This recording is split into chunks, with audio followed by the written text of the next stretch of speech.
एवं आज बजेट रे जो स्वतंत्र व्यवस्था कले पोलाभरम को कंप्लीट करिवार इटा ओडिशा प्रति ओडिशा स्वार्थ प्रति प्रचंड आघात अटे। इटा संपूर्ण पक्षपातिता इटा माने इटा सब राजनीतिक दृष्टिकोण केंद्र सरकार करुछंती।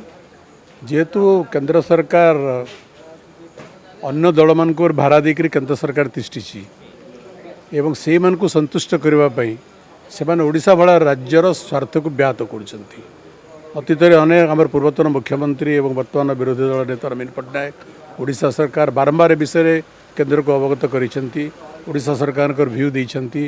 उभय लोकसभा राज्यसभा बारंबार विजु जनता दल सदस्य मैंने प्रसंग को उठेइछंती। बारंबार ओडिशा सरकार तरफ केंद्र को अनुरोध कर अंततः पोलाभरम प्रोजेक्ट संपर्क में ओडिशार स्वार्थ को मध्य दृष्टि रखा जाऊ बोली दुर्भाग्यर कथा जे बारंबार ताको अणदेखा करिसेंती केंद्र सरकार।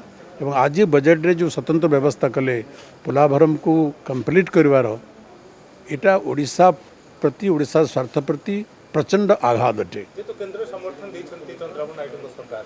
शुणु देशर विकास कथा गोटे पटे कहवा अन्य पटे विकास सहित राजनीति को जोड़वा निजर स्थितिर रक्षा पाई निज सरकार को रक्षा करने निजर राजनीतिक स्वार्थ पाई आपण भारत वर्षर इंटीग्रिटी को आपण मन बाधाप्राप्त करुछंती। आपण राज्य राज्य भितर विभेद सृष्टि करुछंती। प्रभेदर दृष्टिकोण रे आपण देखुछंती। पक्षपातिता आपण करुछंती। ये सुस्थ राजनीतिक परंपरा नुहे बा ये सुस्थ भारत को विकसित करिवार सुस्थ परंपरा नुहे बोली मोर निर्दिष्ट मत। विजु जनता दल एथिरे निजर असंतोष को व्यक्त करुछि।